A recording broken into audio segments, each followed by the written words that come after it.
Hello বন্ধুরা, আজকে চলে এসেছি আবারও একটা ভিডিও নিয়ে তোমাদের সামনে। তো আজকের ভিডিওটা পুরো অন্যরকম। আজকের ব্লগটা দেখতে থাকো, পুরো অন্যরকম টপিকের একটা ব্লগ। তো গাইস, তোমরা জানলে বলতে পারো এটা কিসের ব্লগ হতে চলেছে। আজকে এক ধামাকা ব্লগ, দেখো ব্লগটি। তো গাইস, আজকে একটা পরিক্রমার ব্লগ হতে চলেছে। আমাদের এখানে আমবাগানে পরিক্রমা হয়, দোলযাত্রা। তার জন্য গাইস পরিক্রমার এই ব্লগ শুরু।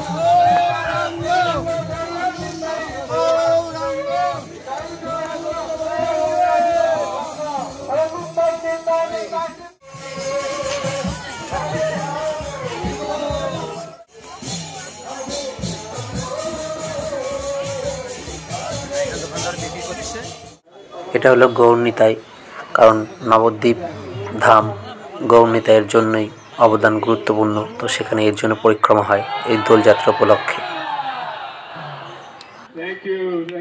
বন্ধুরা, আমাদের এই নবদ্বীপে বিদেশি থেকে শুরু করে বাঙালি সব ধরনের পরিক্রমা এখানে থাকে।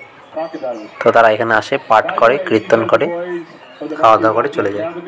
তো বন্ধুরা, এটা হচ্ছে ইসকন থেকে ইংলিশ পরিক্রমা বের হয়েছিল আজকে। তো তার জন্য তারা সেটা পাঠ করছিল।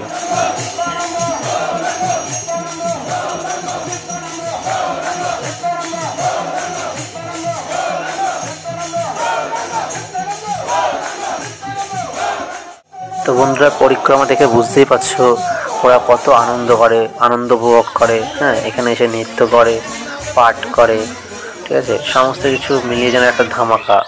তো আমাদের নবদ্বীপবাসীর এখানে সেরা এই দোলযাত্রা উপলক্ষে। তো বন্ধুরা, আমরা নবদ্বীপবাসী নবদ্বীপ ধামে জন্মগ্রহণ করে খুবই আনন্দিত, খুবই খুশি এবং গর্ববোধ করি যে আমরা নবদ্বীপবাসী। তাই প্রতি বছর দোলযাত্রা উপলক্ষে আমাদের এখান থেকে পরিক্রমা বেরোয়। আমবাগানে পরিক্রমা হয় 7 দিন।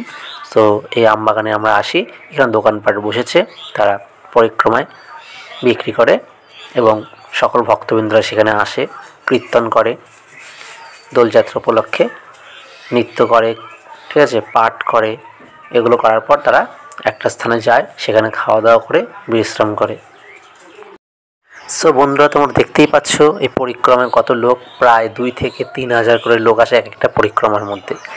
একটা র্যালি হয়, প্রায় 2-3 হাজার লোক থাকে। তো বন্ধুরা, এই ছিল আজকের পরিক্রমার দোলযাত্রা উপলক্ষে পরিক্রমার স্পেশাল অন্যরকম এক টপিক ব্লগ।